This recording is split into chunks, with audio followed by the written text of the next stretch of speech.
আসসালামু আলাইকুম। আজকে আমি আপনাদেরকে একটা পাঙ্গাস মাছের রেসিপি রান্না করে শেখাবো। হ্যাঁ, প্রথমে আমি দিয়ে দিলাম একটু হলুদ, একটু লবণ, একটু মরিচের গুঁড়া, একটু জিরা দিয়ে ভালোভাবে একটু নেড়ে চেড়ে নিলাম।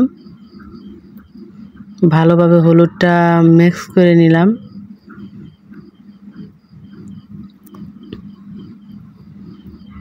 ভাবলাম যে গ্যাসের রান্না আর খেতে মন চায় না, তাই একটু লাকড়ি চুলায় রান্না করি। এখন আমি ভালোভাবে মাছটা ভেজে নেব।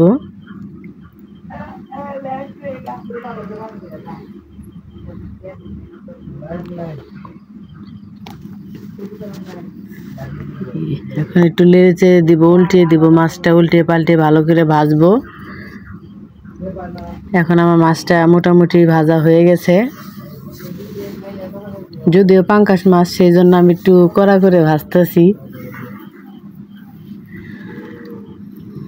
এখন তুলে নিলাম।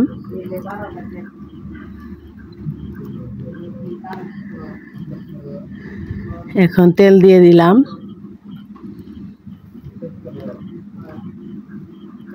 তেলটা ভালো করে গরম করে নিয়ে এখন পেঁয়াজ কুচি দিয়ে দিলাম। পেঁয়াজটা ভালো করে ভাজা ভাজা করে নিলাম।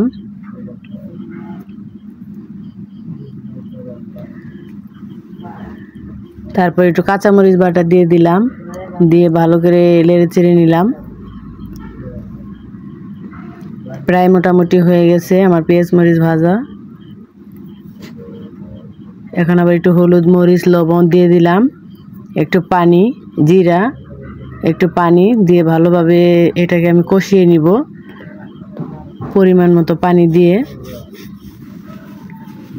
কষিয়ে নেওয়ার পর ভালো করে একটু নেড়ে চেড়ে ভেজে ভেজে নিব।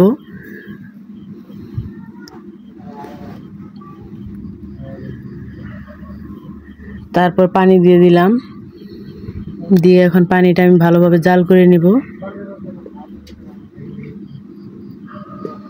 5 মিনিট জাল করে নিলাম। এখন আমি এর ভিতর মাছগুলো ছেড়ে দিব। আমার অনেক আপুর হাজবেন্ডরা আছে, তারা পাঙ্গাস মাছ খায় না। আপনারা চাইলে এইভাবে পাঙ্গাস মাছ রান্না করে খাওয়াতে পারেন। আমার স্বামীও কিন্তু পাঙ্গাস মাছ খায় না, কিন্তু আমি তার জন্য এইভাবে রান্না করছি, সে খেয়ে অনেক টেস্ট পাইছে। আপনারা চাইলেও বাসায় এইভাবে রান্না করে খাওয়াতে পারেন।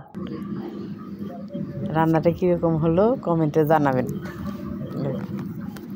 এখন একটা লাড়া দিয়ে দিব, আবার ঢেকে দিলাম।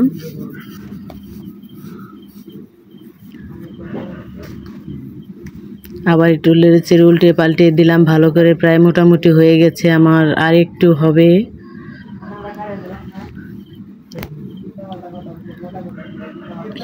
প্রায় হয়ে গেছে।